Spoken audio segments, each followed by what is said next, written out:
여러분, 오늘도 저희 채널을 찾아주셔서 감사합니다. 오늘은 대한민국을 충격에 빠뜨린 실제 사건 중 하나, 정두영 사건을 깊이 다뤄보겠습니다. 끝까지 함께 하신다면 인간 본성의 어두운 단면과 우리가 왜 이 사건을 반드시 기억해야 하는지 알게 되실 겁니다. 구독과 좋아요, 알림 설정 부탁드립니다. 이제 이야기를 시작하겠습니다. 그날의 하늘은 낮부터 잔뜩 흐려 있었습니다. 회색빛 구름은 도시 위로 눌러앉아 무언가 불길한 기운을 흘려보내고 있었고, 거리의 사람들은 그저 평범한 일상을 살고 있었습니다. 하지만 그 어둠을 기다리던 한 남자가 있었습니다. 바로 정두영이었습니다. 그는 낮의 햇살 속에서는 평범한 얼굴을 하고 거리를 걸었지만 해가 지고 나면 완전히 다른 존재로 변했습니다. 그는 자신을 어둠이 선택한 지배자라 믿었고, 그 믿음은 시간이 지날수록 망상으로 부풀어 올랐습니다. 여러분, 여기서 우리가 주목해야 할 것은 정두영의 심리입니다. 그는 단순히 범죄자가 아니라 자신의 왜곡된 신념에 사로잡힌 사람이었습니다. 사람들의 눈빛 속에 깃든 두려움, 그 떨림을 그는 권력으로 받아들였습니다. 희망이 사라지는 순간을 바라보며 그는 쾌락을 느꼈습니다. 피해자의 공포가 깊어질수록 그는 마치 오케스트라를 지휘하는 지휘자처럼 환희에 젖었습니다. 그날 저녁, 정두영은 오래된 골목을 서성였습니다. 벽돌은 낡아 있었고 가로등은 제 역할을 다하지 못한 채 깜빡거렸습니다. 그 불빛이 어둠 속을 잠깐 비출 때마다 그림자는 살아 움직이는 것처럼 일그러졌습니다. 피해자가 골목을 지날 때마다 정두영은 한 걸음씩 거리를 좁혔습니다. 피해자의 발걸음이 빨라질수록 그는 더욱 느긋하게 움직였습니다. 그 긴장과 공포의 대비는 그에게는 최고의 향연이었습니다. 피해자는 처음에는 단순한 착각이라 여겼습니다. 하지만 반복되는 기척은 점점 더 선명해졌습니다. 왜 나인가? 라는 의문이 피해자의 내면을 파고들었고 심장은 빠르게 뛰기 시작했습니다. 벽에 붙은 전단지는 젖은 빗물에 흘러내리고 있었고 그 사이로 스며든 곰팡내가 코끝을 찔렀습니다. 희미한 바람 소리조차 공포로 변했습니다. 정두영은 그 순간을 즐겼습니다. 피해자가 어깨 너머로 두려움 가득한 눈빛을 보낼 때 그는 스스로를 어둠의 연출자라 확신했습니다. 여러분, 바로 이런 왜곡된 쾌락이 정두영의 본질이었습니다. 그는 사람을 단순히 대상으로 보지 않았습니다. 절망을 연출하는 배우로만 여겼습니다. 그리고 이 골목은 단순한 길이 아니라 그의 무대였습니다. 희생자의 희망은 촛불처럼 흔들리다 곧 사라져버릴 운명이었습니다. 비는 점점 굵어졌습니다. 물방울이 바닥에 부딪히며 번져가는 소리는 피해자의 불안한 심장박동과 겹쳐 울렸습니다. 그녀는 발걸음을 재촉했지만 골목은 끝없이 이어지는 듯 했습니다. 여러분, 여기서 중요한 건 피해자의 심리였습니다. 단순한 불안에서 시작된 감정은 점차 지곳에서 벗어나지 못할 수도 있다는 절망으로 변했습니다. 이때 정두영은 고의적으로 발소리를 크게 내며 그림자를 드리웠습니다. 빗물에 반사된 그의 형체는 마치 괴물처럼 흔들렸습니다. 피해자는 숨을 죽였지만 그 고요조차 정두영에게는 또 다른 연주였습니다. 정두영의 눈빛은 차갑게 빛났습니다. 그는 자신이 절대적 존재라고 믿었고 피해자가 보여주는 공포는 자신의 무대를 완성하는 장식이라 여겼습니다. 희망이 무너져가는 그 순간, 그는 오히려 생명력을 느꼈습니다. 여러분, 바로 이 지점에서 그의 광기와 왜곡된 신념이 극명하게 드러납니다. 비는 점점 굵어졌습니다. 물방울이 바닥에 부딪히며 번져가는 소리는 피해자의 불안한 심장박동과 겹쳐 울렸습니다. 그녀는 발걸음을 재촉했지만 골목은 끝없이 이어지는 듯 했습니다. 여러분, 여기서 중요한 건 피해자의 심리였습니다. 단순한 불안에서 시작된 감정은 점차 지곳에서 벗어나지 못할 수도 있다는 절망으로 변했습니다. 이때 정두영은 고의적으로 발소리를 크게 내며 그림자를 드리웠습니다. 빗물에 반사된 그의 형체는 마치 괴물처럼 흔들렸습니다. 피해자는 숨을 죽였지만 그 고요조차 정두영에게는 또 다른 연주였습니다. 정두영의 눈빛은 차갑게 빛났습니다. 그는 자신이 절대적 존재라고 믿었고 피해자가 보여주는 공포는 자신의 무대를 완성하는 장식이라 여겼습니다. 희망이 무너져가는 그 순간 그는 오히려 생명력을 느꼈습니다. 여러분, 바로 이 지점에서 그의 광기와 왜곡된 신념이 극명하게 드러납니다. 피해자의 손은 떨리며 휴대전화를 꺼내려 했습니다. 그러나 젖은 손가락은 화면을 제대로 눌러주지 않았습니다. 화면이 켜지지도 않는 그 순간 그녀의 눈동자에서 희망은 산산이 부서져 갔습니다. 정두영은 천천히 가까워지며 그녀의 절망을 한눈에 담았습니다. 그의 발걸음은 의도적으로 느려졌고 빗물은 그의 신발에 부딪히며 불길한 리듬을 만들었습니다. 여러분, 경찰 기록에 따르면 이 시기 정두영은 단순한 우발범이 아니었습니다. 그는 피해자가 두려움에 잠식되어 무너지는 그 순간을 기다리며 상황을 통제했습니다. 즉, 그는 범행을 연출했습니다. 피해자의 내적 독백은 절규였습니다. 도와달라. 제발. 제발 누군가 제발. 하지만 그 목소리는 공허한 빗속으로 삼켜졌습니다. 정두영은 골목의 끝자락에서 발걸음을 멈췄습니다. 그리고 벽을 손으로 스쳤습니다. 차가운 벽돌과 손바닥이 마찰하며 나는 소리는 마치 칼날이 갈리는 듯 날카롭게 울렸습니다. 피해자의 두 다리는 힘을 잃었고 숨소리는 거칠게 흔들렸습니다. 여러분, 이 장면에서 우리는 피해자의 내면을 들여다볼 수 있습니다. 왜 나인가? 왜 이 골목인가? 라는 끝없는 질문이 머릿속을 맴돌았습니다. 그러나 답은 돌아오지 않았습니다. 정두영은 그 절망의 눈빛을 오래도록 바라봤습니다. 그는 자신이 지배자임을, 이 어둠의 연극에서 절대 권력임을 믿었습니다.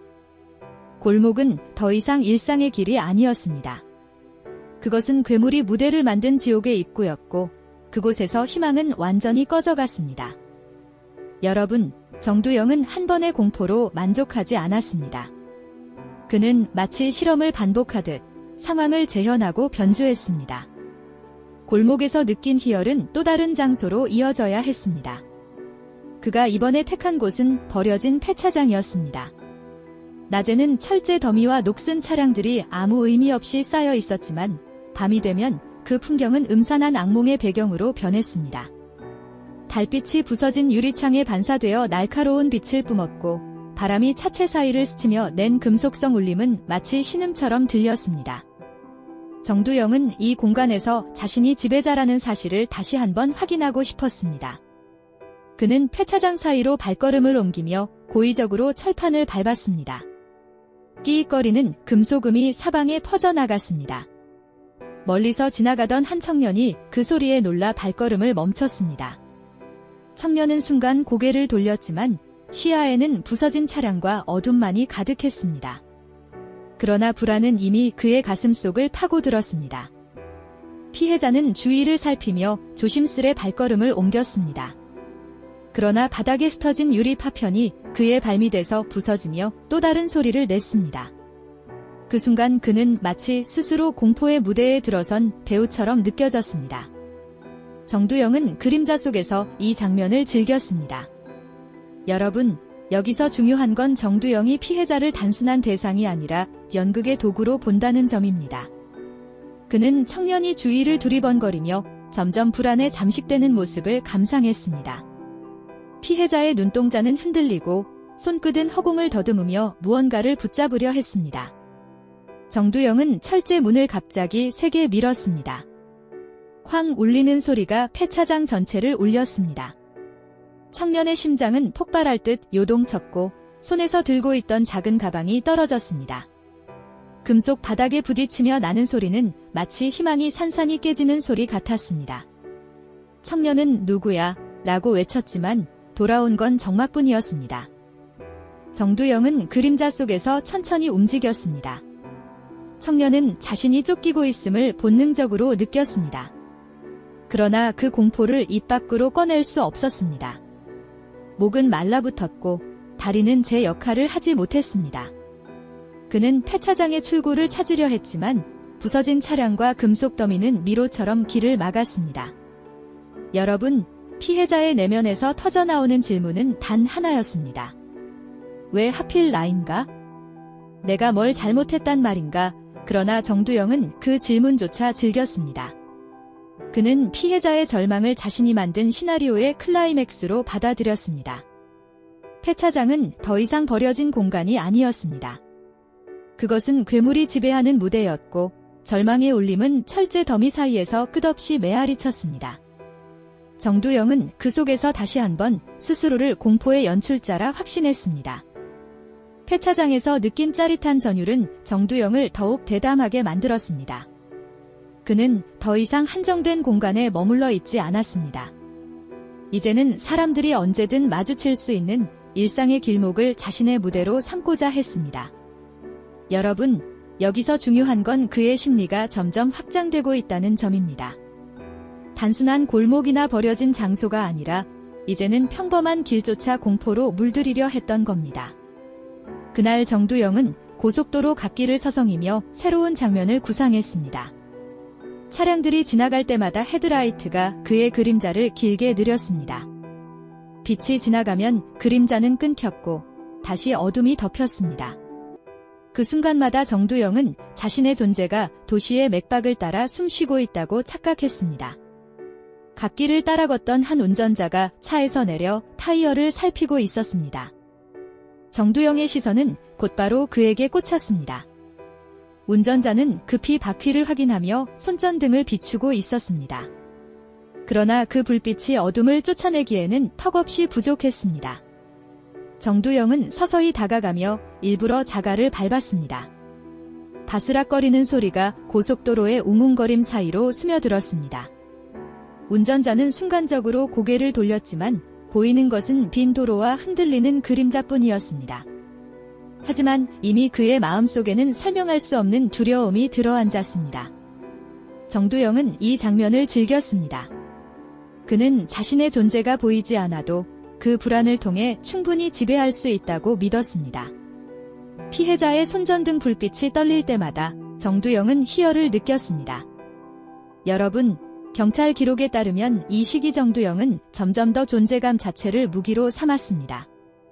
그는 굳이 직접 손을 대지 않아도 상대의 심리 붕괴만으로 충분히 자신이 지배자임을 확인했습니다. 운전자는 서둘러 차로 돌아가려 했습니다. 그러나 정두영은 도로 표지판을 손으로 세게 두드렸습니다. 쾅 울리는 금소금이 어둠을 찢고 퍼져나갔습니다. 운전자의 눈은 크게 흔들렸고 발걸음은 급히 차로 향했습니다. 그러나 차 문은 쉽게 열리지 않았습니다. 그는 떨리는 손으로 열쇠를 더듬었지만 시간은 더디게 흘러갔습니다. 정두영은 그 절망의 순간을 놓치지 않았습니다. 그는 그림자 속에서 그 모습을 바라보며 섬뜩한 미소를 지었습니다. 여러분, 이 장면은 단순한 위협이 아니었습니다. 피해자가 스스로 무너져 내리는 과정을 정두영은 감상했습니다.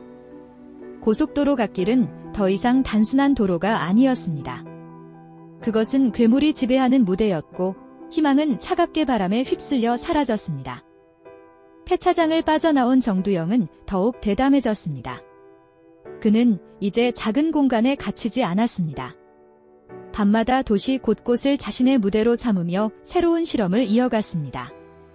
여러분, 여기서 우리가 주목해야 할 건 그의 광기가 점점 더 확장되었다는 사실입니다. 단순한 한 사람의 불안이 아니라 이제는 도시에 스며드는 공포로 번졌습니다. 정두영은 자신을 어둠의 지배자로 믿었고 피해자들의 떨림은 그에게 충성의 증표처럼 여겨졌습니다. 그날 그는 고속도로 갓길에 섰습니다. 자동차들이 요란한 바람을 일으키며 쏜살같이 지나갔고 그 소리는 마치 공포의 북소리처럼 울렸습니다. 어두운 길 옆 차선을 따라 걷던 한 여성의 모습이 그의 눈에 들어왔습니다. 그녀는 차가 끊기길 기다리며 조심스레 발걸음을 옮기고 있었습니다. 정두영은 그 순간을 새로운 무대로 삼았습니다. 여러분, 고속도로는 누구에게나 익숙한 길이지만 정두영의 시선에서 그것은 달랐습니다. 그는 굉음을 내며 달리는 차량들을 무대의 조명처럼 여겼습니다. 불빛이 번쩍일 때마다 피해자의 눈동자가 흔들렸고 그 긴장은 더욱 고조되었습니다. 정두영은 의도적으로 갓길에 금속 울타리를 두드렸습니다. 철제 울림은 차 소리에 섞여 퍼져나갔습니다. 피해자는 고개를 돌렸지만 지나가는 차량 불빛만이 스쳐갔습니다. 그러나 그녀의 가슴은 이미 절망으로 조여오고 있었습니다. 정두영은 천천히 거리를 좁혔습니다. 피해자는 심장이 터질 듯 뛰며 발걸음을 재촉했습니다. 하지만 차량의 굉음 속에서 그녀의 목소리는 묻혀버렸습니다. 누구 없어요. 라는 외침은 공허하게 흩어졌습니다. 그녀의 손끝은 허공을 더듬으며 구조의 신호를 보내려 했지만 지나가는 차들은 모두 무심히 달려갔습니다. 정두영은 그 절망적인 풍경 속에서 웃음을 지었습니다. 그는 고속도로라는 공간조차 자신의 무대로 바꾸고 있었습니다. 피해자의 눈빛 속에서 꺼져가는 희망은 불빛에 번져 흔들렸습니다. 여러분, 이 장면에서 우리는 정두영의 왜곡된 쾌락을 확인할 수 있습니다. 그는 피해자가 느끼는 고립감, 세상과 단절된 감정을 완벽히 즐겼습니다. 차량들이 지나간 뒤 잠시 찾아온 적막은 더욱 잔혹했습니다. 피해자는 그 고요 속에서 절망을 체감했습니다. 정두영은 천천히 그림자 속에 숨어들며 마치 무대를 마친 배우처럼 사라졌습니다. 그러나 피해자의 내면에는 이미 지울 수 없는 공포가 각인되었습니다. 고속도로 갓길은 더 이상 단순한 길이 아니었습니다. 그것은 괴물이 만들어낸 새로운 악몽의 무대였습니다. 여러분, 정두영의 광기는 점점 더 일상 속으로 파고들었습니다. 골목과 다리, 폐차장과 고속도로에 이어 이번에는 사람들이 모여드는 공간, 오래된 극장을 향했습니다. 한때 번화했던 그곳은 세월의 흔적 속에서 빛을 잃은 채 남아있었고 낡은 의자와 찢긴 스크린은 시간의 잔해처럼 드러나 있었습니다. 그러나 정두영의 눈에는 그것이 새로운 무대로 보였습니다. 바람이 낡은 커튼을 스치며 내는 바스락거림은 그에게 관객의 박수 소리 같았고 천장의 금속이 삐걱거리는 소리는 서막을 알리는 북소리 같았습니다. 그날 밤 늦게까지 극장 주변을 지나던 두 명의 청년이 그의 눈에 들어왔습니다. 그들은 담배를 피우며 대화를 나누고 있었지만 정두영은 그들의 존재를 이미 자신이 연출할 작품 속 인물로 자리매김시켰습니다. 정두영은 극장 안으로 들어가 일부러 낡은 문을 쾅 닫았습니다. 소리가 허공에 울려 퍼지자 청년들은 순간 고개를 돌렸습니다. 그러나 어둠 속 극장은 비어 있었고 소리만이 메아리처럼 남아 있었습니다. 두 사람은 긴장한 표정으로 주위를 둘러봤습니다. 정두영은 그 순간을 즐겼습니다. 여러분, 여기서 주목해야 할 것은 그가 단순히 피해자 한 명이 아닌 상황 전체를 무대로 연출했다는 점입니다. 그는 청년들이 스스로 불안을 키워가는 모습을 감상하며 마치 감독처럼 뒤에서 미소를 지었습니다. 청년들이 다시 걸음을 옮기려 할 때 정두영은 갑자기 스크린을 손으로 잡아당겼습니다. 찢겨진 천이 내려오며 날카로운 소리를 냈고 그 소리는 고요를 찢는 비명처럼 들렸습니다. 청년들은 놀라며 뒤로 물러섰습니다. 청년 중 한 명이 용기를 내어 누구 있습니까? 라고 외쳤습니다. 하지만 돌아온 건 삐걱대는 의자와 어둠뿐이었습니다. 정두영은 그림자 속에서 천천히 모습을 드러냈습니다. 그의 눈빛은 차갑고 얼굴에는 섬뜩한 미소가 번졌습니다. 청년들의 어깨는 경직되었고 손끝은 떨렸습니다.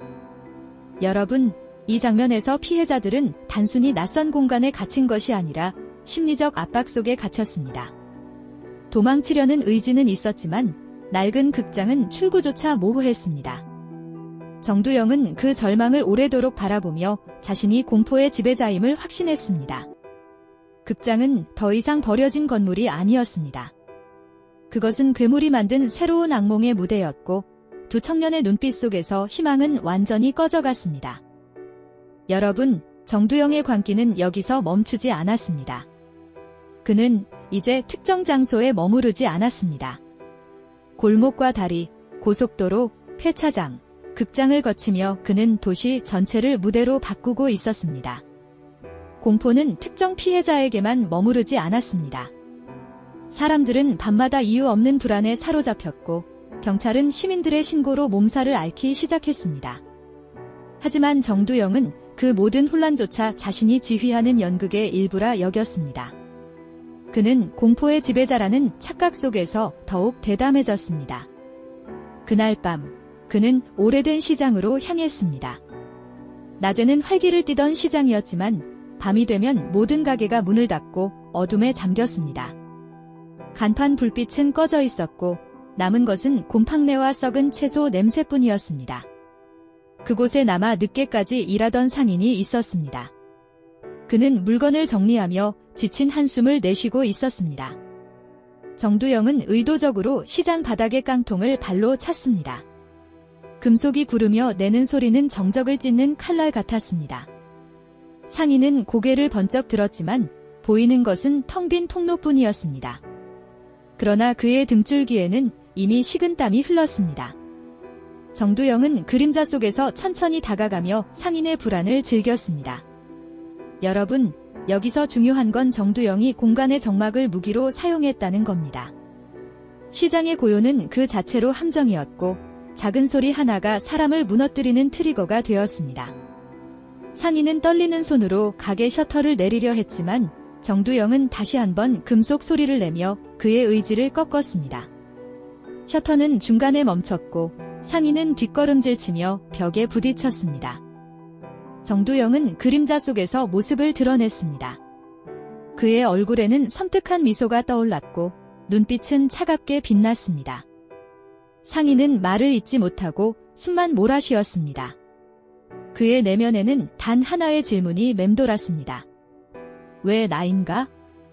내가 무엇을 잘못했단 말인가? 그러나 그 물음은 답을 얻지 못했습니다. 정두영은 그 절망의 눈빛을 오래도록 응시했습니다. 여러분, 이 장면에서 우리는 정두영의 광기를 다시 확인합니다. 그는 피해자를 사람으로 보지 않았습니다. 단지 자신의 무대 위에 올려진 배우일 뿐이었습니다. 시장은 더 이상 거래의 공간이 아니었습니다. 그것은 괴물이 연극을 연출하는 무대였고 상인의 희망은 곰팡내와 함께 서서히 사라져 갔습니다. 여러분, 정두영의 발걸음은 점점 더 거침없어졌습니다. 그는 이제 밤마다 도시를 떠돌며 새로운 무대를 찾는 괴물이 되었습니다. 사람들의 불안은 이미 일상 속에 스며들었고 경찰은 연이은 사건들로 인해 포위망을 좁히려 했지만 그는 오히려 그 긴장조차 즐겼습니다. 추적당한다는 사실은 그에게 공포가 아니라 더 큰 쾌락이었습니다. 이제 나를 두려워하는 건 피해자들만이 아니야. 도시 전체가 내 무대야. 그는 스스로를 그렇게 정의했습니다. 그날 그가 택한 장소는 버려진 놀이터였습니다. 낮에는 아이들의 웃음소리로 가득했을 공간이었지만 밤의 놀이터는 차갑고 기괴한 분위기를 풍겼습니다. 녹슨 그네는 바람에 흔들리며 삐걱거렸고 미끄럼틀은 달빛에 반사되어 차가운 칼날처럼 번쩍였습니다.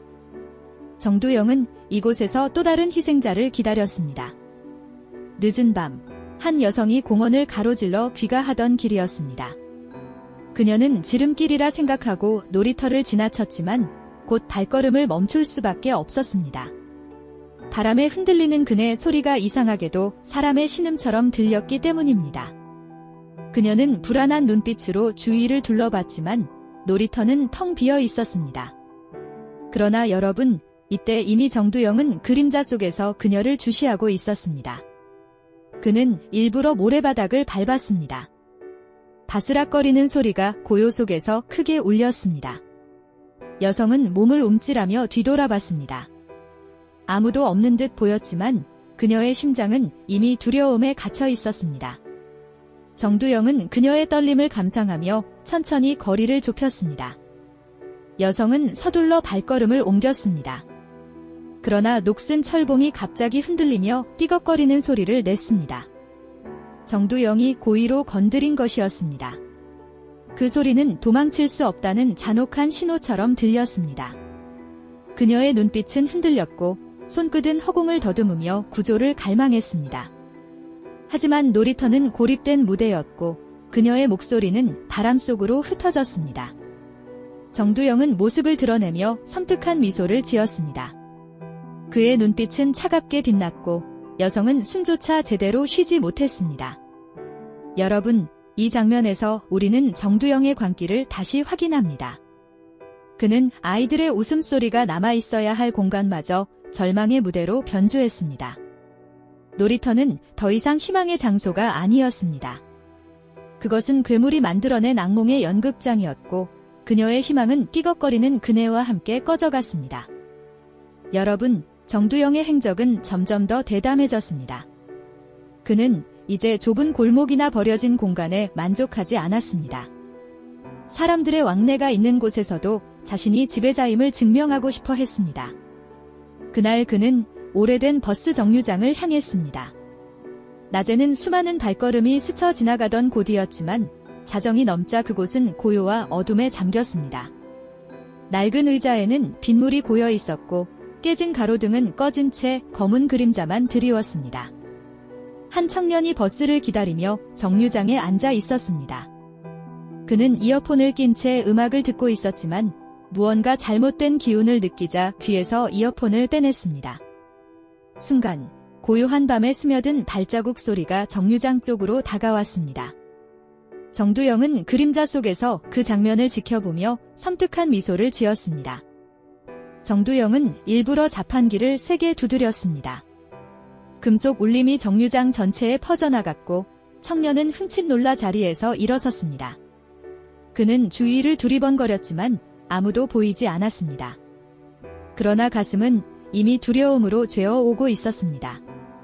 여러분, 여기서 주목해야 할 점은 정두영이 질상의 공간을 무너뜨렸다는 겁니다. 평범한 정류장이 공포의 무대가 되자 피해자는 어디에도 안전함을 느낄 수 없었습니다. 청년은 주머니에서 휴대전화를 꺼냈습니다. 그러나 화면은 젖은 손가락 때문에 미끄러졌고 번호를 누르기도 전에 갑자기 의자가 덜컹거리며 뒤로 밀려났습니다. 정두영이 그림자 속에서 고의로 움직인 것이었습니다. 청년의 얼굴은 하얗게 질렸습니다. 심장은 폭발할 듯 뛰었고 손끝은 떨려 제대로 휴대폰을 쥘 수도 없었습니다. 정두영은 천천히 발걸음을 옮기며 그림자에서 모습을 드러냈습니다. 그의 눈빛은 차갑게 빛났고 입가에는 섬뜩한 미소가 번졌습니다. 여러분, 이 순간 피해자의 내면에는 단 하나의 물음이 울려 퍼졌습니다. 왜 나인가? 왜 지금인가? 그러나 그 물음은 답을 얻지 못했습니다. 정류장은 더 이상 기다림의 공간이 아니었습니다. 그것은 괴물이 무대를 연출하는 심연이었고 청년의 희망은 버스가 오기도 전에 완전히 꺼져갔습니다. 정두영은 이 장면을 오래도록 응시하며 스스로가 공포의 지휘자임을 확신했습니다. 그리고 다시 어둠 속으로 사라지며 또 다른 무대를 찾아 나섰습니다. 여러분, 정두영은 점점 더 광기를 키워갔습니다. 그는 도시가 자신을 중심으로 돌아간다고 믿었고 피해자들의 눈빛 속에서 확신을 얻었습니다. 경찰은 연이은 사건의 수사망을 좁히고 있었지만 정두영은 그 긴장조차 자신이 만든 무대 장치라 여겼습니다. 추격은 그에게 위협이 아니라 쾌락이었습니다. 그날 그는 오래된 다리 아래로 발걸음을 옮겼습니다. 낮에는 차량이 쉼없이 지나다니던 다리였지만 밤이 되자 그 아래는 음습한 공기로 가득했습니다. 축축한 물기와 곰팡내, 그리고 철근에서 흘러내리는 녹물 냄새가 뒤섞여 불쾌한 분위기를 풍겼습니다. 거기에는 집으로 돌아가던 한 남성이 있었습니다. 그는 술기운에 휘청이며 다리 밑을 지나고 있었지만 곧 어둠 속에서 스며드는 시선을 느끼며 걸음을 멈췄습니다. 정두영은 그림자 속에서 철근을 일부러 긁었습니다. 날카로운 금속음이 고요를 찢으며 퍼졌습니다. 남성은 눈을 크게 뜨고 주위를 둘러봤지만 아무도 보이지 않았습니다. 그러나 그 불길한 울림은 그의 심장을 조여왔습니다. 여러분, 여기서 중요한 건 정두영이 단순히 존재를 숨기지 않았다는 점입니다. 그는 자신을 드러내는 소리와 그림자를 통해 피해자의 불안을 키웠습니다. 남성은 두려움에 휩싸여 발걸음을 재촉했습니다. 그러나 다리 아래는 끝이 보이지 않는 긴 터널 같았습니다. 한 걸음 내디딜 때마다 머리 위로 철근이 삐걱거리며 그 소리가 마치 추격자의 숨소리처럼 들렸습니다. 남성의 이마에는 땀이 맺혔고 손끝은 떨려 담배를 제대로 쥘 수도 없었습니다. 정두영은 마침내 그림자 속에서 모습을 드러냈습니다. 그의 눈빛은 차갑게 빛났고 얼굴에는 섬뜩한 미소가 번졌습니다. 남성은 순간 몸이 얼어붙었습니다. 그의 내면에서는 왜 나인가? 내가 무슨 잘못을 했는가? 라는 물음이 반복되었습니다. 그러나 답은 존재하지 않았습니다. 여러분, 다리 아래의 공간은 이제 단순한 통로가 아니었습니다. 그것은 괴물이 만든 공포의 무대였습니다. 희망은 습기와 곰팡내 속에 서서히 썩어 들어갔습니다. 정두영은 그 절망을 오래도록 바라보며 스스로가 지배자임을 확신했습니다. 그리고 다시 어둠 속으로 몸을 감추며 또 다른 무대를 향해 발걸음을 옮겼습니다. 여러분, 정두영은 자신이 도시 전체를 지배한다고 확신했습니다. 그는 더 이상 단순한 숨어드는 범인이 아니었습니다. 오히려 자신을 추적하는 경찰조차 무대의 일부라 여겼습니다. 경찰차의 경광등은 그의 눈에 무대 위의 조명처럼 보였고 사이렌 소리는 공포의 교향곡처럼 들렸습니다. 그는 더 대담해졌고 점점 사람들 앞에 노골적으로 모습을 드러냈습니다. 그날은 인적이 드문 공원 산책로였습니다. 가로등은 절반 이상이 꺼져 있었고 남아있는 불빛마저 깜빡이며 불안을 조성했습니다.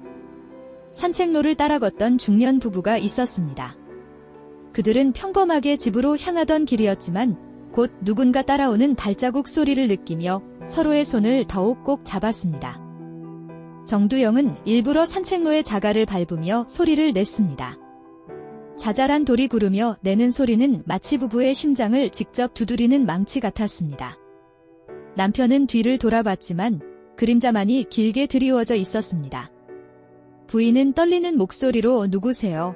라고 외쳤지만 돌아온 건 바람에 흔들리는 나뭇잎 소리뿐이었습니다. 여러분, 이 순간 정두영은 피해자의 두려움을 동시에 관찰했습니다. 남편의 긴장과 부인의 공포가 서로 맞물리며 증폭되는 것을 그는 즐겼습니다. 두 사람의 손이 더욱 꽉 맞잡아질수록 정두영은 자신이 그들의 생명줄을 조이는 괴물이라 확신했습니다. 부부는 급히 발걸음을 옮겼습니다. 그러나 산책로는 끝이 보이지 않았습니다. 정두영은 마침내 모습을 드러내며 그들의 앞을 가로막았습니다. 그의 눈빛은 차갑고 입가에는 섬뜩한 미소가 번졌습니다. 부부는 순간 몸이 얼어붙었습니다. 여러분, 이 장면은 단순한 위협이 아니었습니다. 그것은 희망이 무너지는 순간이었습니다. 산책로는 더 이상 평온한 길이 아니었습니다. 그것은 괴물이 무대를 연출한 지옥의 통로였습니다. 부부의 눈빛 속에서 꺼져가는 희망은 달빛 아래서 마지막으로 흔들렸습니다. 정두영은 그 절망을 자신의 승리라 여기며 또다시 어둠 속으로 사라졌습니다. 사람들은 진문을 한 번 더 확인하며 잠들었습니다.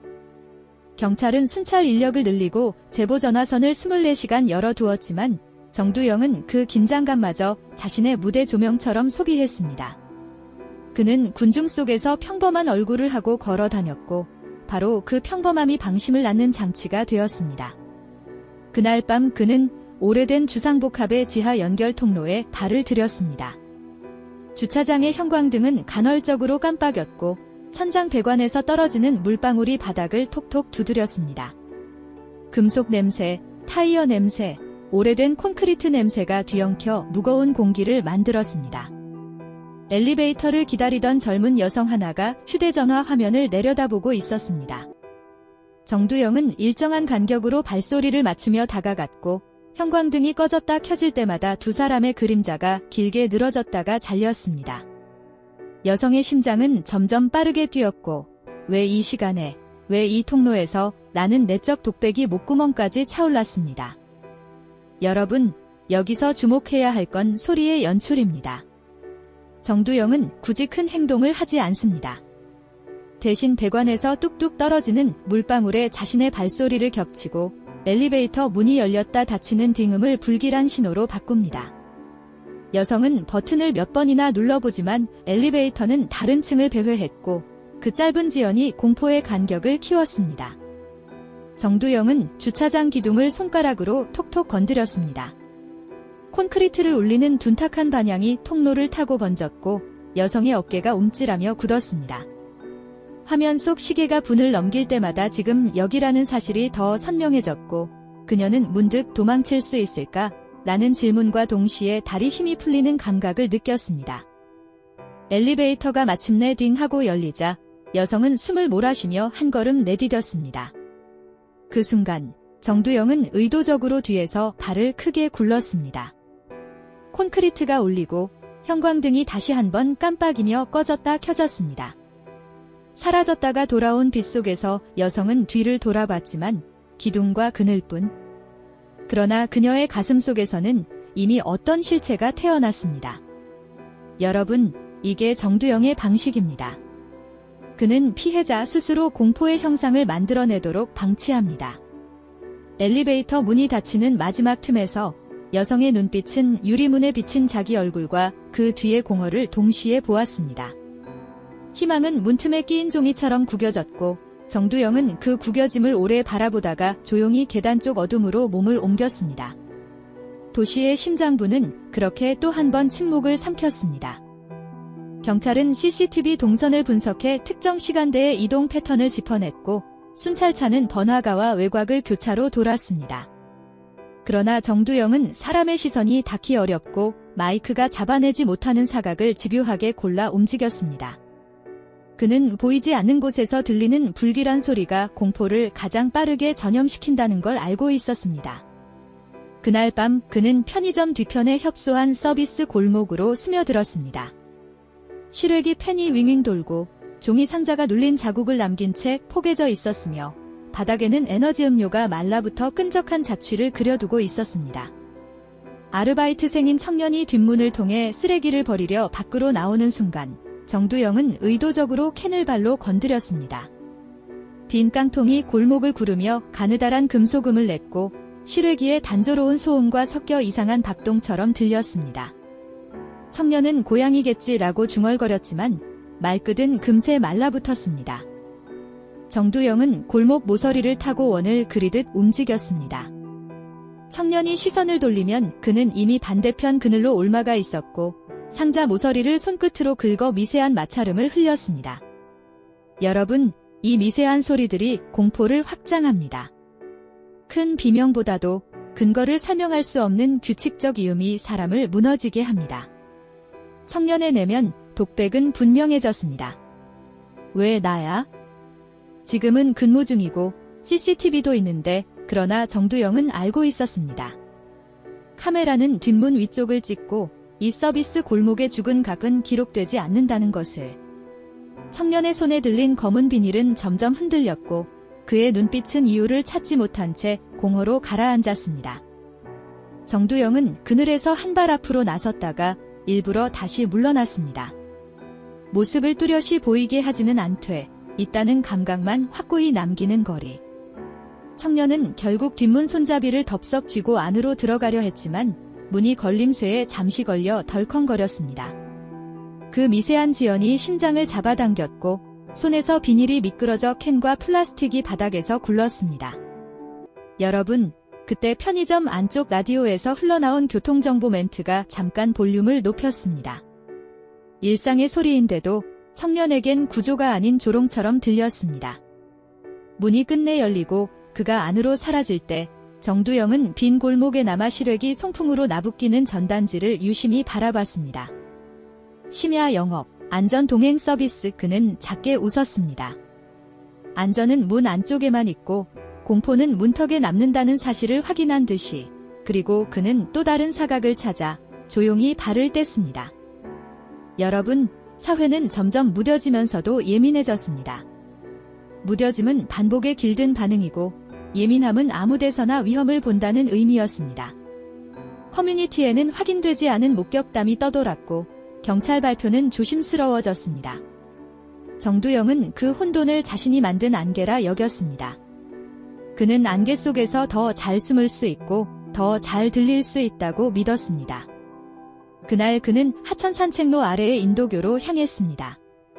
물은 검풀은 잉크처럼 느리게 흘렀고 난간에는 습기가 매달려 있었습니다. 자전거 한 대가 멀리서 불빛을 흔들며 다가왔습니다. 자전거를 탄 중년의 남성은 이어폰 한쪽만 귀에 꽂은 채 속도를 늦추었습니다. 어둠 속에서 물 끓는 소리 같은 작은 잔물결이 들렸고 난간의 체결 볼트가 열팽창과 수축으로 딱 하고 튕겼습니다. 정두영은 그 타이밍을 기다렸다는 듯 난간을 손가락으로 튕겨 반향을 만들었습니다. 소리는 물 위에서 길어져 돌아왔고 남성의 손이 핸들에서 미세하게 흔들렸습니다. 여러분, 이건 지형의 활용입니다. 소리와 물과 금속이 만든 지연된 회답. 남성은 본능적으로 뒤를 돌아봤지만 다리 아래 그림자는 형태를 감추기에 충분했습니다. 정두영은 발걸음을 산책로 벽에 가까이 붙인 채 신발 바닥을 콘크리트에 스치며 마찰음을 냈습니다. 이어폰 한쪽에서 빠져나온 음악은 이제 박자를 잃고 남성의 심장과 엉킬 뿐이었습니다. 왜 밤에 왔지? 왜 오늘이지? 라는 자기 비난이 내면에서 고개를 들었고 그 자책은 불안을 배가시켰습니다. 정두영은 그 흔들림을 먹잇감의 마지막 저항처럼 감상했습니다. 남성이 난간 옆을 스치며 지나가려는 순간 정두영은 발을 크게 굴러 다리 구조물 아래 빈 공간에 올림을 꽂았습니다. 쿵 하는 소리는 물 위에서 퍼져나가 더 크게 되돌아왔고 남성은 브레이크를 급히 잡아 핸들이 틀어졌습니다. 자전거 종이 덜컹 울리며 짧게 비명을 대신했습니다. 여러분, 보셨죠? 그는 직접 손대지 않고도 넘어질 듯 멈칫하는 순간을 연출합니다. 남성의 입술은 말라붙고 눈빛은 어둠 속에서 답을 찾으려 했지만 돌아온 건 물결뿐. 정두영은 표정 하나 바꾸지 않고 물비늘을 내려다봤습니다. 도시의 심장박동은 그의 발소리에 맞춰 느려졌다 빨라졌다 했고 그는 자신이 그 박동을 쥐고 있다고 믿었습니다. 그리고 또 다른 박동을 찾아 발걸음을 옮겼습니다. 여러분, 경찰은 드디어 패턴을 얘기하기 시작했습니다. 소리, 지연, 시야의 사각 브리핑룸에서 형사는 종이에 그 세 단어를 크게 적었습니다.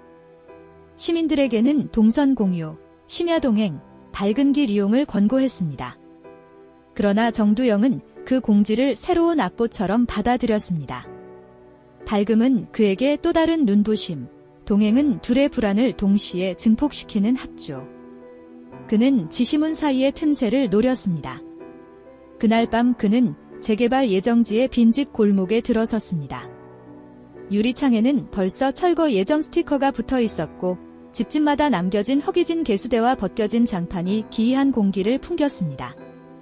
한 커플이 지름길이라며 그 골목을 택했습니다. 그들의 대화는 긴장으로 짧아졌고 서로의 손은 더 세게 맞물렸습니다. 정두영은 문틀에 남은 경첩을 손톱으로 긁었습니다. 한 옥타브 높은 금소금이 골목을 스쳐갔고 커플의 발걸음이 동시에 멈췄습니다. 여러분, 두려움은 종종 함께 더 빨라집니다. 서로를 보호하려 쥔 손이 동시에 서로의 떨림을 전염시키기도 합니다. 정두영은 이 전염을 즐겼습니다. 그는 발자국 소리를 둘로 나눠 들려주듯 한쪽 벽과 다른 쪽 벽을 번갈아 훑어 지나갔습니다. 커플은 좌우로 고개를 돌렸지만 양쪽 모두 같은 어둠과 같은 흔적뿐. 여기, 맞는 길이야? 라는 짧은 질문에 대답은 더 짧아졌습니다. 골목 끝에 걸려있던 빈 간판이 바람에 흔들리며 삐걱 소리를 냈습니다. 그때 정두영은 간판 지지대를 손등으로 툭 쳤습니다. 소리는 길게 늘어나 커플의 뒤통수를 스쳤고 두 사람의 걸음은 미세하게 엇갈렸습니다. 그 틈 서로의 손이 잠깐 풀렸고 둘의 호흡이 다른 박자를 내기 시작했습니다. 여러분, 이 어긋남이 공포의 문을 엽니다. 놓치지 마. 괜찮아 단어는 있었지만 의미는 흩어졌습니다.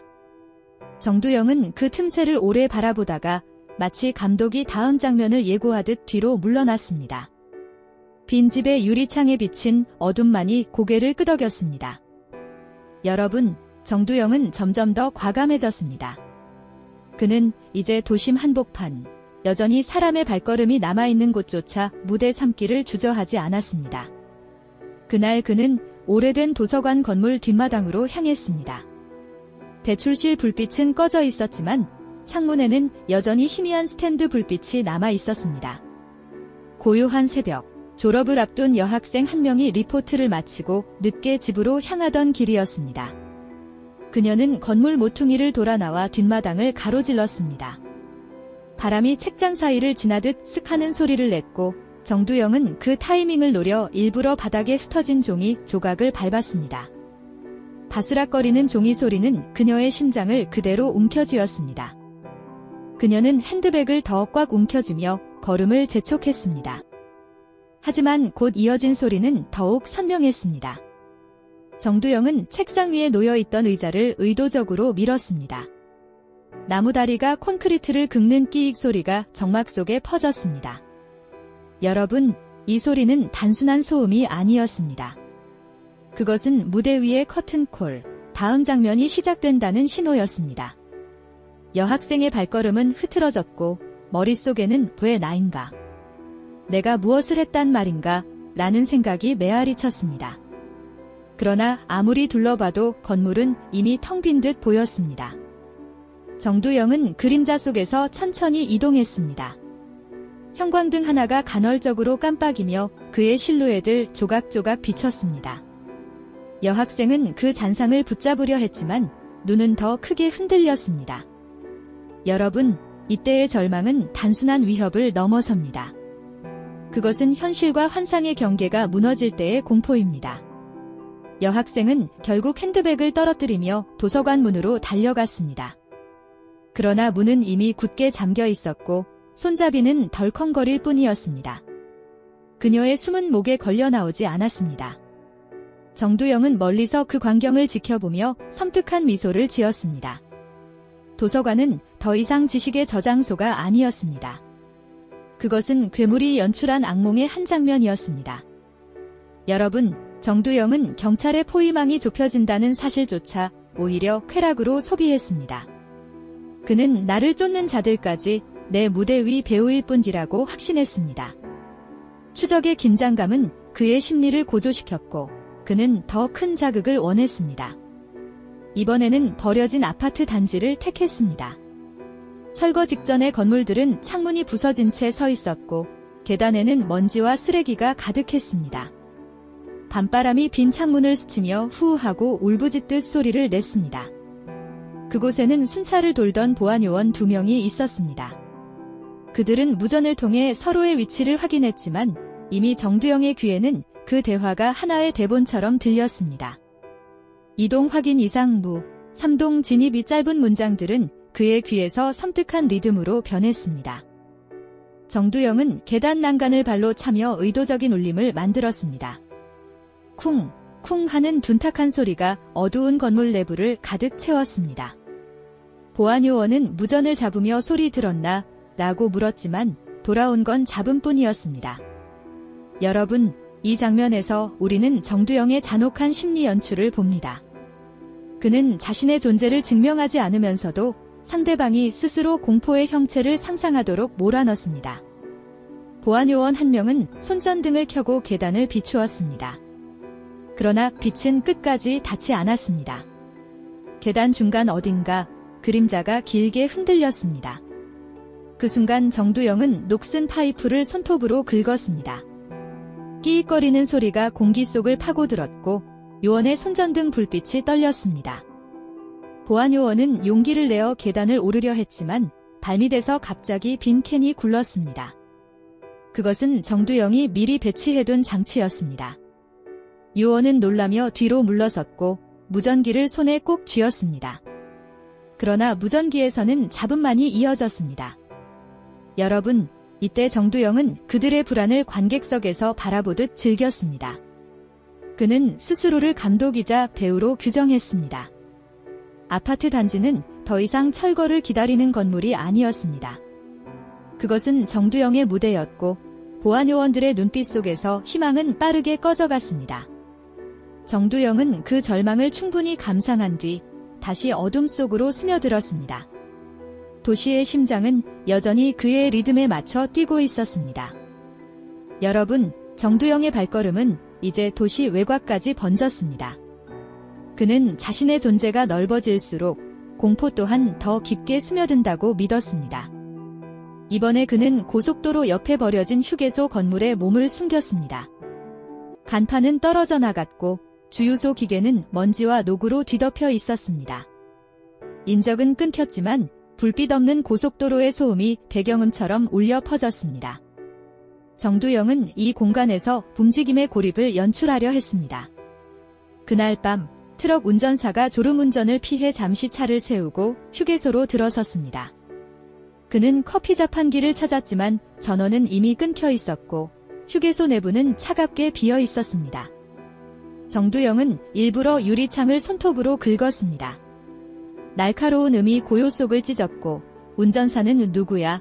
라며 목소리를 높였습니다. 그러나 돌아온 것은 메아리뿐이었습니다. 정두영은 발걸음을 천천히 옮기며 낡은 소파를 밀었습니다. 삐걱거리는 스프링 소리가 공기를 흔들었습니다. 운전사는 주머니에서 라이터를 꺼내 불을 켰지만 불꽃은 금세 꺼졌습니다. 여러분, 여기서 우리는 정두영의 심리적 지배 방식을 다시 확인합니다. 그는 피해자의 시야를 차단하고 불빛조차 조롱의 도구로 삼았습니다. 운전사의 내면에는 이곳을 떠나야 한다는 본능과 차를 두고 도망칠 수는 없다는 현실이 충돌했습니다. 그의 이마에는 땀이 맺혔고 손끝은 라이터를 쥔 채 떨렸습니다. 정두영은 그 떨림을 한참 감상한 뒤 휴게소 천장의 철골 구조물을 발로 차서 쾅 소리를 울렸습니다. 굉음은 천장과 벽을 타고 퍼졌고 운전사의 심장은 폭발할 듯 뛰었습니다. 그는 급히 출구 쪽으로 달려갔습니다. 하지만 바닥에 미리 굴려두었던 빈 캔이 그의 발을 걸었습니다. 휘청이며 쓰러지는 순간 그는 손에서 라이터를 떨어뜨렸고 작은 불꽃이 잠시 바닥을 스쳤다가 사라졌습니다. 여러분, 이 장면은 단순한 사고가 아니었습니다. 그것은 괴물이 연출한 장치였습니다.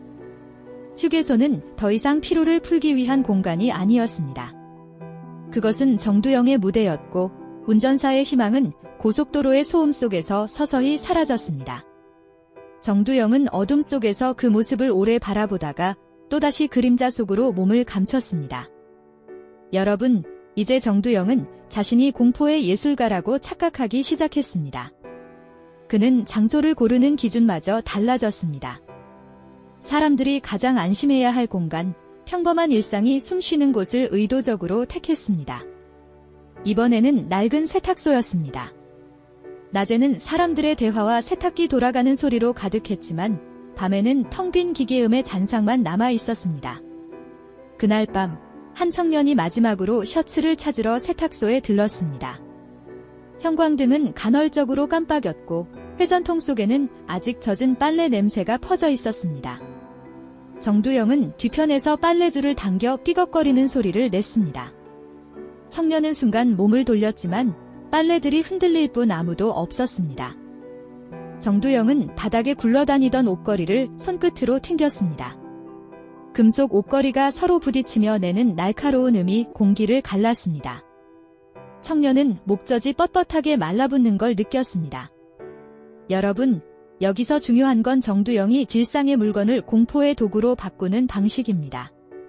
옷걸이, 빨래줄, 회전통골 평범하지만 그의 손끝에서는 절망의 악기로 변했습니다. 청년은 서둘러 옷을 챙기려 했습니다. 그러나 옷걸이가 무너져 내리며 그의 길을 막았습니다. 그 순간 정두영은 그림자 속에서 천천히 나타났습니다. 형광등 불빛이 꺼졌다 켜질 때마다 그의 눈빛은 차갑게 번쩍였습니다. 청년은 손에 들린 셔츠를 방패처럼 움켜쥐었지만 심장은 이미 무너져 있었습니다. 왜 나인가? 내가 무슨 잘못을 했단 말인가? 라는 질문이 내면을 갈랐습니다. 그러나 정두영은 대답하지 않았습니다. 그는 그 질문을 즐기며 피해자의 두려움이 완성되길 기다렸습니다. 여러분, 세탁소는 더 이상 평범한 공간이 아니었습니다.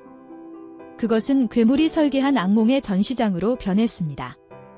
청년의 눈빛 속 희망은 형광등의 깜박임처럼 흔들리다가 끝내 꺼졌습니다. 정두영은 그 순간을 오래도록 감상한 뒤 다시 그림자 속으로 사라졌습니다. 도시의 불안은 이제 일상의 한복판에까지 스며들고 있었습니다. 여러분, 정두영은 점점 더 무대의 범위를 확장했습니다. 그는 이제 단순히 폐허나 외딴 곳에 머물지 않았습니다.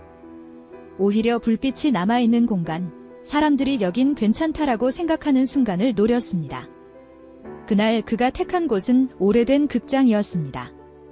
이미 영업은 끝났고 무대 뒤쪽은 쓰레기와 낡은 소품들로 가득했습니다. 하지만 정두영은 바로 그 남겨진 흔적 속에서 공포를 연출했습니다. 늦은 시간, 아르바이트생 한 명이 객석 청소를 위해 홀로 극장 안에 있었습니다. 빗자루가 바닥을 스치는 소리가 어둠 속에서 메아리처럼 울렸습니다. 정두영은 커튼 뒤에서 천천히 움직이며 발걸음을 맞췄습니다. 여러분, 여기서 중요한 건 동기화된 소리입니다. 빗자루가 스치는 소리와 그의 발걸음이 겹칠 때마다 아르바이트생은 알 수 없는 불안을 느꼈습니다. 그 불안은 점점 커졌고 그의 목구멍은 바싹 말라갔습니다. 정두영은 소품 창고 문을 살짝 열어놓았습니다. 오래된 경첩이 삐걱거리며 소리를 냈습니다. 아르바이트생은 즉시 몸을 돌려 그 소리를 확인했지만 보이는 건 낡은 가면과 부서진 의자뿐이었습니다. 그러나 그의 뒷목은 차갑게 젖었습니다. 여러분, 정두영은 무대 장치를 활용했습니다. 가면은 연극의 상징이지만 그의 손에서는 인간을 조롱하는 표정이 되었습니다. 아르바이트생은 괜찮아, 그냥 바람 때문이야 라며 스스로를 달래려 했습니다. 하지만 그 순간 무대 위 스피커에서 갑자기 잡음이 흘러나왔습니다. 정두영이 일부러 전원을 건드린 것입니다. 잡음은 사람의 신음처럼 길게 이어졌습니다. 아르바이트생의 심장은 폭발할 듯 뛰었습니다.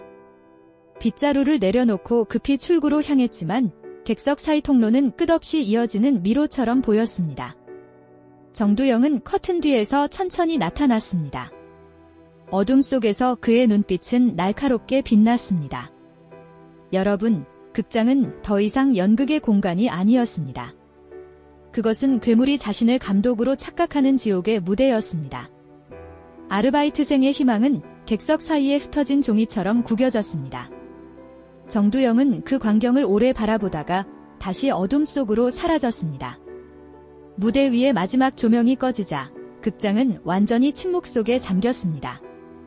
여러분, 정두영의 광기는 한계가 없었습니다. 그는 이제 스스로를 공포의 설계자라 칭하며 모든 공간을 실험실로 바꾸었습니다. 그날은 버려진 폐차장이었습니다. 수십 대의 차량이 녹슬어 쌓여 있었고 바람이 불 때마다 차 문이 덜컹거리며 괴이한 울림을 냈습니다. 정두영은 바로 그 소리를 악기로 삼았습니다. 그 시각, 한 중년 남성이 차를 점검하기 위해 폐차장 옆길을 지나고 있었습니다. 그는 휴대전화 불빛을 켜고 발걸음을 옮겼지만 곧 사방에서 덜컹거리는 소리가 들려왔습니다. 정두영이 차 문을 의도적으로 흔들어 올린 것입니다. 금소금은 공기 속에서 겹치며 괴물의 호흡처럼 들렸습니다. 남성은 누구야? 라고 외쳤지만 대답은 없었습니다. 정두영은 차 유리를 손톱으로 긁었습니다. 날카로운 소리가 귀를 파고들었고 남성은 순간 몸을 움찔했습니다. 여러분, 여기서 우리는 정두영의 방식을 다시 확인합니다. 그는 직접 공격하지 않았습니다. 대신 피해자가 스스로 절망을 형상화하도록 밀어넣었습니다. 폐차장의 금속 울림은 남성의 뇌리에 괴물의 발자국처럼 새겨졌습니다. 남성은 급히 발걸음을 돌려 빠져나가려 했지만 바닥에 흩어진 파편이 발을 걸었습니다. 그가 휘청이는 순간 정두영은 폐차 위에서 떨어지는 듯한 소리를 냈습니다. 마치 무언가 거대한 존재가 금속 더미를 뛰어내린 것 같은 울림이었습니다. 남성은 숨을 몰아쉬며 휴대전화를 떨어뜨렸습니다. 화면은 금세 꺼졌고 어둠은 다시 그를 집어삼켰습니다. 정두영은 차량 사이에서 모습을 드러냈습니다. 눈빛은 차갑게 빛났고 입가에는 섬뜩한 미소가 떠올랐습니다. 여러분, 폐차장은 더 이상 단순한 금속의 무더기가 아니었습니다. 그것은 괴물이 설계한 악몽의 실험실이었습니다. 남성의 희망은 금속 더미 사이에 갇힌 불꽃처럼 흔들리다 끝내 꺼졌습니다. 정두영은 그 절망을 감상하며 다시 어둠 속으로 발걸음을 옮겼습니다. 도시의 불안은 이제 쇳소리와 함께 메아리 쳤습니다. 여러분, 정두영의 광기는 끝내 제 발로 무너져 갔습니다. 그는 자신이 무대를 장악했다고 믿었지만 동시에 더 큰 무대, 더 큰 관객을 원했습니다. 이 욕망은 결국 그를 드러내게 만들었습니다. 경찰은 수개월간의 제보와 CCTV 분석을 통해 동선을 좁혔습니다. 그날 정두영은 도심 외곽의 낡은 여관에 몸을 숨겼습니다. 그러나 이미 형사들은 주변 건물을 포위하고 있었습니다. 정두영은 여관 방 안에서 창문 너머를 바라보며 섬뜩한 미소를 지었습니다. 여러분, 이제 진짜 관객이 모였군. 그는 자신이 마지막 장면을 연출한다고 착각했습니다. 하지만 그의 연극은 끝을 향해 달리고 있었습니다. 형사들은 무전으로 위치를 공유하며 천천히 여관으로 다가갔습니다. 정두영은 일부러 전등을 켰다가 껐다 하며 경찰의 긴장을 자극했습니다. 여러분, 그는 마지막 순간까지도 자신이 감독이라 믿었습니다. 그러나 무대 뒤의 줄은 이미 끊겨 있었습니다.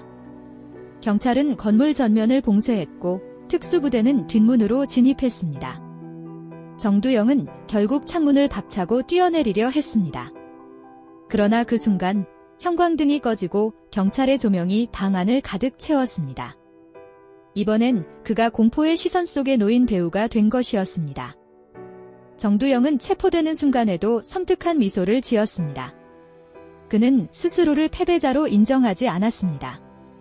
나는 이미 도시의 심장에 흔적을 남겼다. 그의 중얼거림은 형사들의 귀에 명확히 들렸습니다. 그러나 여러분, 이건 망상일 뿐이었습니다.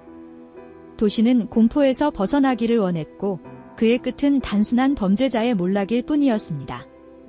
여관 방 안의 공기는 무겁게 가라앉았고 정두영은 수갑에 채워진 채 끌려 나왔습니다. 여러분, 정두영의 체포 소식은 전국을 충격에 빠뜨렸습니다. 신문 일면에는 그의 얼굴이 크게 실렸고 방송에서는 연일 그의 범죄 행각을 분석했습니다. 사람들은 두려움과 안도감을 동시에 느꼈습니다. 한편에서는 이제 끝났다라며 안도했지만 다른 한편에서는 이런 일이 다시 일어나지 않을까라는 불안이 여전히 남았습니다. 경찰은 대대적인 수사를 통해 피해자들의 억울한 죽음을 기록했고 법원은 그에게 무기징역을 선고했습니다. 정두영은 법정에서도 고개를 들고 주변을 둘러보며 웃었습니다. 그는 여전히 자신이 무대 위에 있다고 믿는 듯 했습니다. 그러나 그 순간에도 그의 말은 더 이상 힘을 갖지 못했습니다. 사회는 그의 망상을 더 이상 받아들이지 않았습니다. 여러분, 여기서 우리가 기억해야 할 점이 있습니다. 정두영은 단순한 범죄자가 아니었습니다. 그는 두려움 자체를 설계했다는 착각에 사로잡혔던 인물이었습니다. 그러나 결국 그는 무너졌습니다. 피해자들의 목소리와 사회의 분노, 그리고 끈질긴 수사가 그의 끝을 불러왔습니다. 도시는 서서히 안정을 되찾았지만 그가 남긴 상처는 쉽게 지워지지 않았습니다. 골목, 다리, 시장, 폐허가 된 공간들. 사람들은 그 장소를 지날 때마다 잠시 발걸음을 멈췄습니다. 그 공기 속에 남은 기억은 단순한 사건의 흔적이 아니라 우리가 반드시 경계해야 할 교훈이었습니다. 여러분, 오늘 이야기는 여기서 마무리됩니다. 정두영의 끝은 사회가 지켜낸 정의의 결과였습니다. 그러나 중요한 건 다시는 이런 비극이 반복되지 않도록 우리 모두가 기억하는 것입니다. 공포는 언제든 틈새로 스며들 수 있고 우리가 경계하지 않는다면 또 다른 괴물이 태어날 수 있습니다. 끝까지 시청해주셔서 감사합니다. 구독과 좋아요, 알림 설정 꼭 부탁드립니다. 여러분의 관심이 이런 사건을 다시 막는 힘이 됩니다. 다음에도 진실과 교훈을 담은 이야기로 찾아뵙겠습니다. 감사합니다.